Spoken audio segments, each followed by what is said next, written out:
YouTube rolls out a handy feature, Instagram tests our patience, and creating a good content strategy. All this and more on today's Strong Coffee Drip. Hi again, everyone. I'm Brian from Strong Coffee Marketing.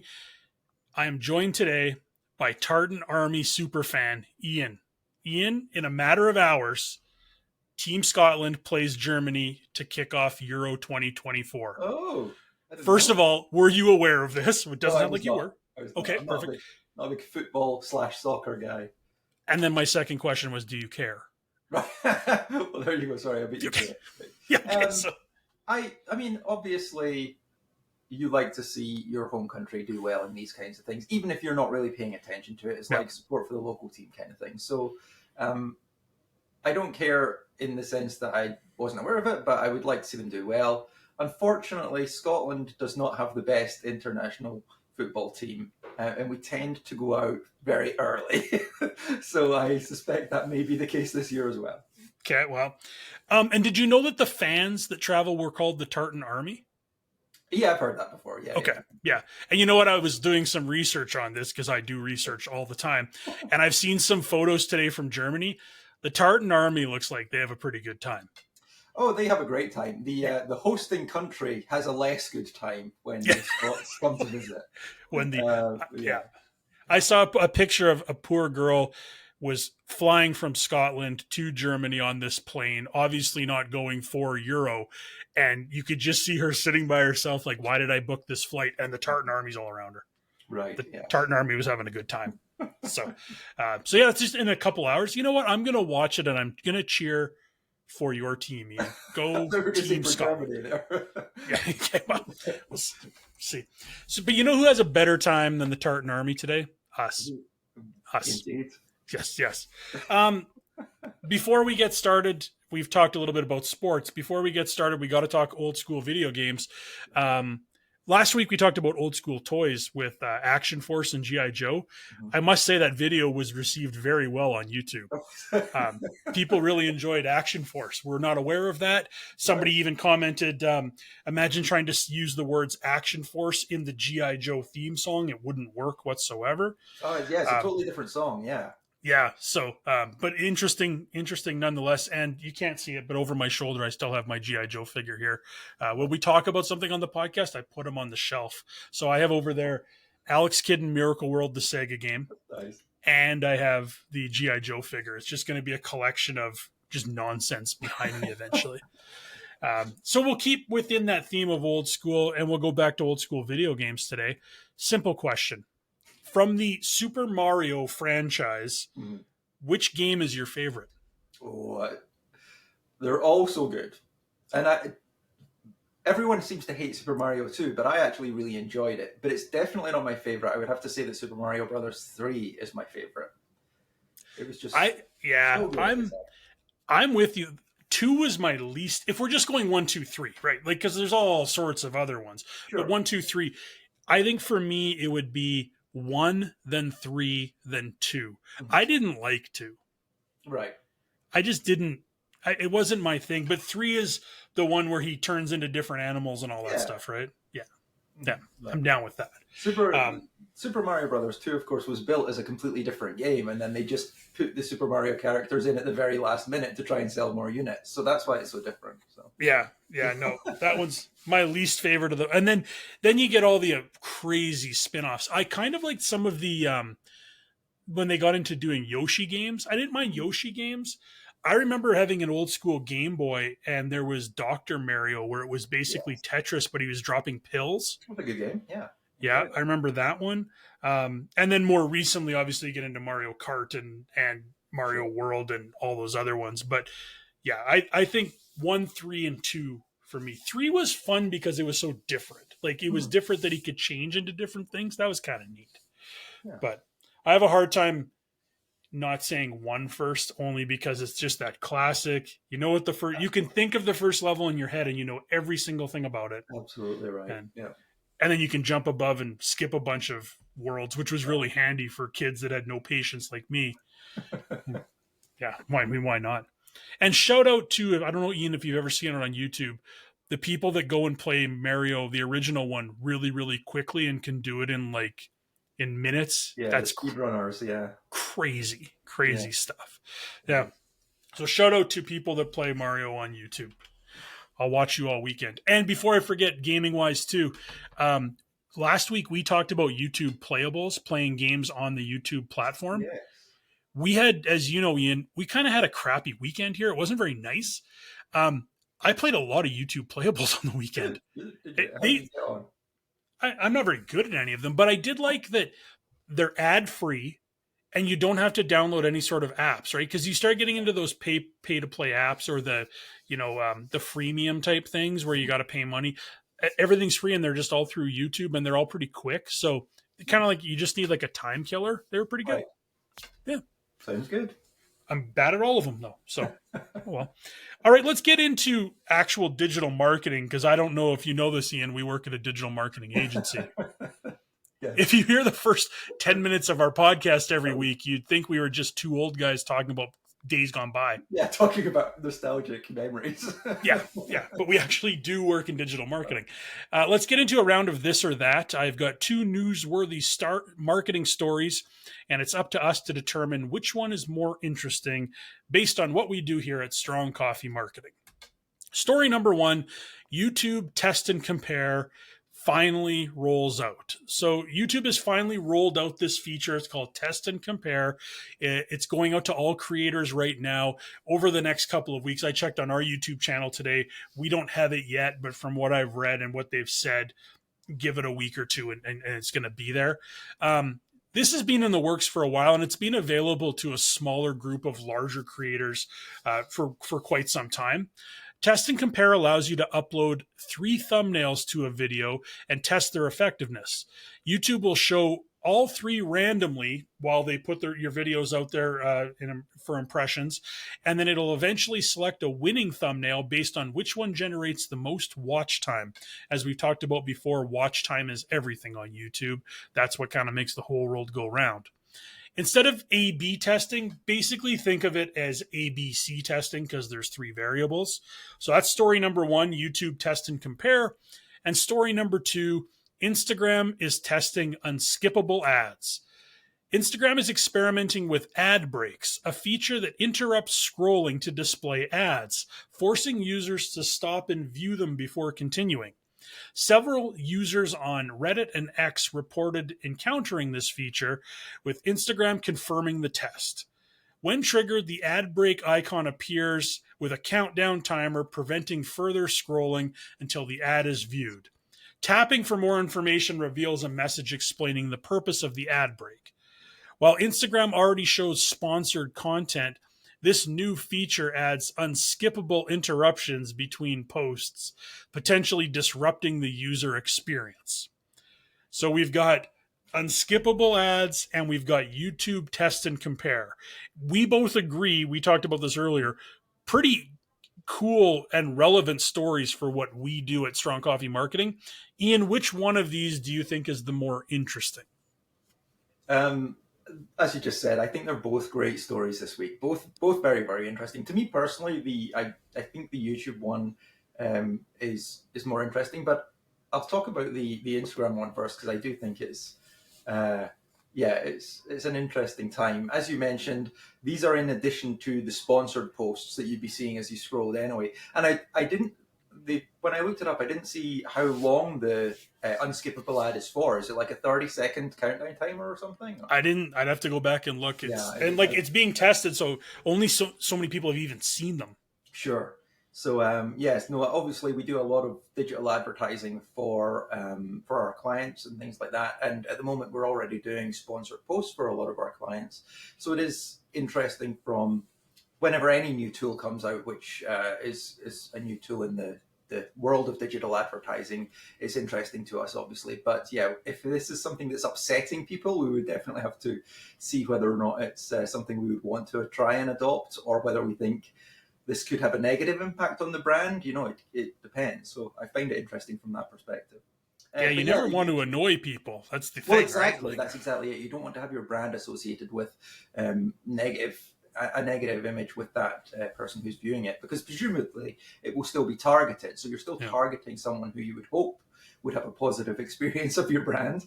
So yeah, it's we'll find out more over the coming weeks and months, I'm sure. But yeah, the YouTube thumbnails, very interesting as well. That's something that you and I have discussed a great deal about. How do we improve thumbnails and things like that? And I thought this had been rolled out a while ago, because I've noticed I'm seeing different thumbnails on different devices. But I think can you currently upload thumbnails for this one should display on a mobile device? This right now it's just a single thumbnail. It's just a single thumbnail, right? You might have seen it from creators that already had it, because it has been around a while. Yeah. It just wasn't available to everyone. So yeah, I think this is really interesting too. Obviously, we've talked a lot in the past about testing, whether it's multivariate testing like this, about analyzing performance of different options. So again, a great new tool, and hopefully it will help everyone improve the performance of their videos. Yeah, the YouTube one for me far and away is the more interesting one, because like you mentioned, testing and being able to gather data and information based on what people are doing. Previously, it would be you would put a thumbnail up with a video, and you'd kind of have to just watch as the impressions start to pick up, and then start looking at your click-through rate and determining, do I need to switch title or thumb?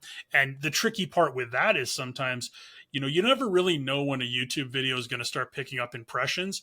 It's not like in 10 minutes it's going to start doing this. It could be whenever. So it was hard sometimes to be able to like jump back on and go, oh, should I be changing something up? So the ability to add multiple ones right off the start and then let YouTube do a lot of the work. Yeah. And the good news is with it is YouTube is going to do some good work, because they want to increase watch time, because ultimately that's how they make more money and get people to stay on the platform longer. So I think it's going to be a really interesting feature. And like I said, we don't have it on ours yet, but they just announced it's starting to roll out full force. So I'm very curious to see how it's going to work, and does it increase watch time and views? I hope so. It should. So we'll see there. The Instagram one it's just flat out annoying as far as I'm concerned. But at the same time, it's not like we've never seen unskippable ads before. Like, Sure. Like watch YouTube or even Amazon Prime now. You're watching a movie or a show on Amazon Prime, and an ad jumps in, and for some reason it's 10 times the volume of the show, and it freaks you out if you were falling asleep on the couch, hypothetically. So it's not like we've never seen these before. So it's almost like people are becoming used to them. So Instagram is looking, well, we might as well drop them in too then. Everybody else is doing it. Why not us do it? Yeah. And I'm curious as well, when they do get assuming they get rolled out on our side at our agency, are we going to try them? I'm sure we're going to try them, but are there certain clients that would maybe be more willing to try them, or would they have the correct maybe creative that would allow us to do it? Because I'd imagine if you're going to interrupt somebody's experience, you want the creative to be very, very strong, and maybe certain themes or something might work better in that ad format. So we'll have to wait and see. Yeah, you would want to create something which is very in keeping with what people expect to see on Instagram. So it's, although they can't skip it, it's not out of place. I think that will be the key to that, and the targeting. Obviously, it's got to be of interest to the person that can't skip it, or, as I say, they're going to have that poor experience. So yeah, if you get those two things right, they might work well. And you make a good point about the targeting. We're assuming the targeting would be the same as what you can do on Instagram right now. Sure, yeah. So I guess we'll have to wait and see. But no, both very interesting, and both extremely relevant to what we do at our agency. So I anticipate using both of these things. Yeah. They're going to both affect our lives in some way. Let's jump back in the mailbag. We haven't been in the mailbag in a few weeks. No, I forgot to go to the mail. It's down the street. I just haven't had time. It's been raining. Yeah. So let's jump back in. And good news, Hector from Tucson is back. It's great to hear from him again. Maybe he could send emails. I was thinking, like, why do you keep sending written messages? But I don't go to the mail all the time, Hector. He has a question about creating a content strategy, something that we do a lot of at our agency. Mm-hmm. Hey, guys, I hear so much about content strategies. I think it's something that I want to create for my new website about dogs wearing hats. Okay, to each his own, Hector. What should I do and consider making this strategy? Well, first of all, I'm really curious to see your website about dogs wearing hats. He probably should listen to our Airbud podcast from a few weeks ago. Might get some inspiration about dogs doing human things. But Ian, we do create a lot of content strategies in our office. Do you have any tips or things that Hector should consider when building this content strategy? Yeah, I think there are a few points to bear in mind. Key thing right off the bat, you've got to know your audience. Before you create any kind of content, it's crucial that you understand who that audience is, what they're interested in, and how you can best reach them. Or as part of your strategy, you might work out how you can best reach them, but you can create personas and things, or do market research to help you find this information out if you're not sure. But you've got to know exactly who you're targeting, and not just assume that everyone out there is going to be interested in what you have to say. You've got to define your brand voice, would be the second point, so that your communications are consistent and they have that tone that you think resonates with your audience that you've defined in the first point. I'd suggest that you create a content calendar, so that rather than just thinking, oh, I haven't posted in a week and a half, I better get something out there, you know exactly when you're going to post, and that you could plan all your posts which are perhaps related to seasonal changes or holiday events, things like that. You've got all that prepped out long in advance. Get the most out of your content would be the next one. Don't just create one post for Facebook and say, okay, I've posted that, that's done. And then 3 or 4 days later, you're thinking, oh, now I have to create something for YouTube. It's like, oh, or create a new blog post. You can repurpose content. So if you write a blog post, you might want to first make a podcast and then make your blog post about the podcast. And then you could put a snippet, which links back to all these things. So you've got it over a range of channels. And then last, and perhaps most importantly, monitor how everything's performing after you've been running your content for a while, and analyze that performance so that you know what works and what doesn't for your audience. Make sure you're hitting the right people, and then you know exactly where you can adjust the things you're doing as needed. Yeah. All very valid points. I mean, the audience one, not only who they are, but what are their needs? What kind of roadblocks are they facing? What questions do they have? What problems are they looking to solve? Yeah. All those things play a role in the kind of content you create. Everything there is so important to remember. Even the idea of the content calendar, where consistency is so important when you think about creating content. Like, it's great to put out a really solid piece, whether it's a written piece or a video, but that can't be the strategy. That's a piece of the strategy. That's one element of it. Like you said, what else are we doing with follow-up? How else are we going to use it, etc.? So yeah, consistency is a really, really important one. And I know, like, you know, let's say we create a content strategy for a client and some of it revolves around like written content. Well, you start thinking about which content is the most difficult to create, which one's the easiest to create for that client. Some clients, they have a team that are great writers or videographers or photographers. So that all works into it too. So we're not going to create a content strategy around written content if you have no desire to create written content. Like, sure, there's tools that can help, but you still have to have some desire to want to do it, because if you don't have that desire, you're never going to do it. You know, creating a blog, for example, is a great way to promote whatever you're doing website wise. But again, you have to have the content to support it.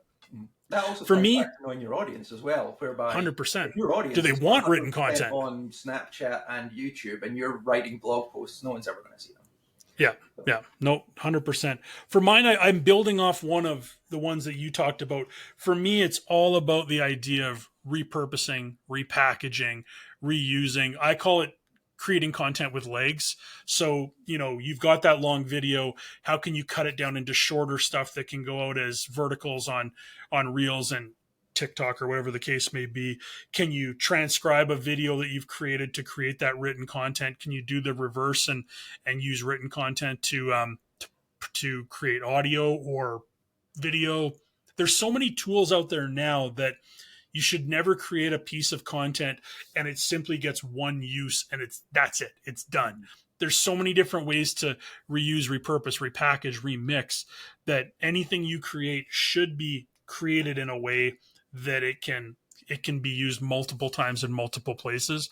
Even recycling content, you know, let's say you created something a while ago. Why not get that, you know, dust it off and let's recycle it. Let's try it again. Do we put a different spin on it? Do we change a filter on photos? Do we do whatever and get that back out the door? Because you have to assume that not everybody saw your last post or read your last blog post or went on your website 2 days ago. So doing all that is really important too. And like I said, there's so many amazing tools. I was on a webinar yesterday for Descript.com, and they have a really awesome tool that we've used before already, but now they're even amping it up more so with a new AI powered feature called Underlord, and some of the things you can do with it to reuse, repurpose, remix, repackage is just mind blowing. So there's so many of those tools out there. That's just one of them. But for me, that content strategy, once you've got your key things figured out, like you're talking about your audience, your goals, etc., then it comes down to how can we get the most out of anything we create. Nothing should be one and done. Let's figure out how to reuse it. So hopefully, Hector, that kind of gives you some ideas. But developing that content strategy is just crucial, because if you kind of go into it flying blind, you're just going to create for the sake of creating, and nothing's really going to happen. So another thing too, I know we learn with stuff we do on social and stuff we do with the podcast, always be willing to learn. Don't be willing, or be willing to fail, and be willing to try new things. Don't get stuck in your ways. If you've put something out and it doesn't get the recognition or the views that you thought it would, that's fine. Figure out what you need to do and learn from it, and do it again. Keep showing up is another really important one. Absolutely. When it comes to a content strategy. So, but again, you're not alone. There's so many amazing tools, and there's data out there available. Once you've got that strategy in place, change it if you need to, move on as you have to as well. There. Absolutely. Hopefully Hector's website with dogs wearing hats.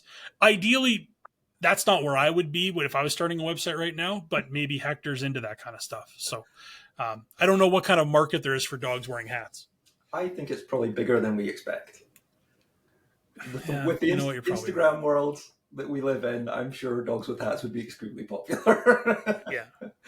Imagine sitting through an Instagram unskippable ad with a dog just wearing a hat, talking about a website of dogs wearing hats.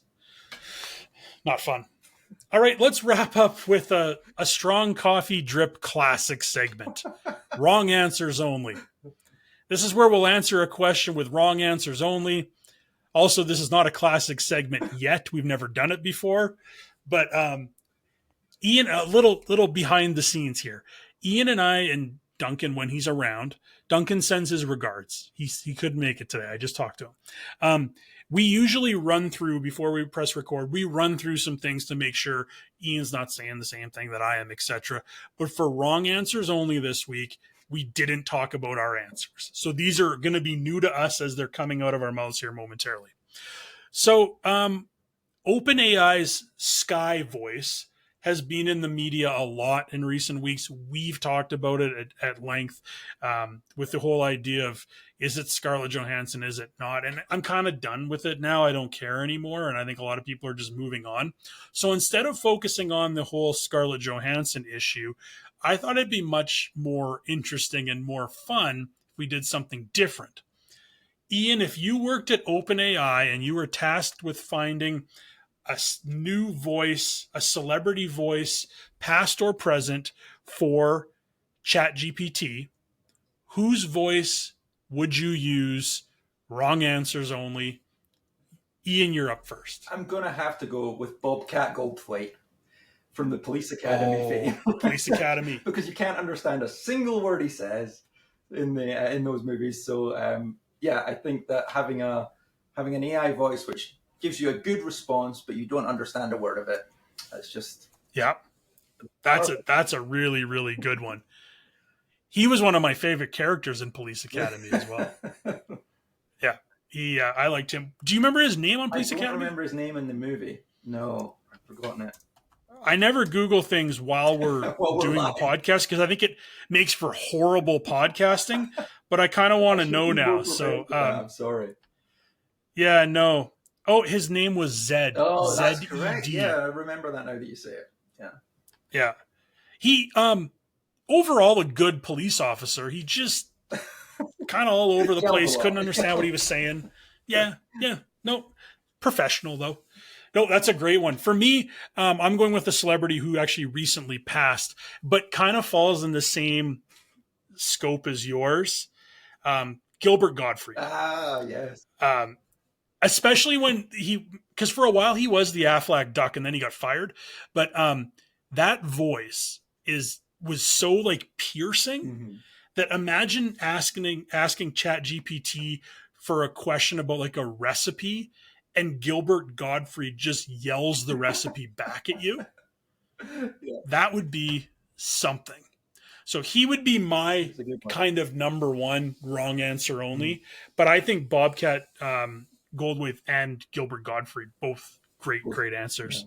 Yeah. I do. Do you have any others? I had a couple that I think these aren't wrong answers. I think these would be great answers, and I think people. Okay, so now we're moving away from the fun part, and Ian's actually going to answer the question properly. People would download these in the millions if they were options. Number one, Morgan Freeman. If you could have Morgan I could listen Freeman to him talk all day. your OpenAI chatbot answers, I think everyone would want to download that. And my second one was Sean Connery. Two sort of famous voices, people famed for their voices. So yeah, I think those would both be great options if OpenAI is looking for. Those are two other celebrities' voices to steal. Yes. They're not stealing; they're borrowing. Yeah. They're borrowing the voice of somebody.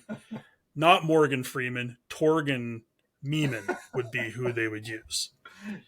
And you said Sean Connery because he's Scottish, right? Yeah, he is Scottish, or was Scottish. But he is famous for his voice. His voice, I think, is very famous. Very famous. Very famous. Yeah. And I would say potentially could be one of the most famous Scottish people. You would be up there with me, Sean Connery. I think, I mean, historically, there are obviously some like Andrew Carnegie and Adam Smith and things like that. But yes, in terms of like actors and things like that, I think Sean Connery's probably got to be up there.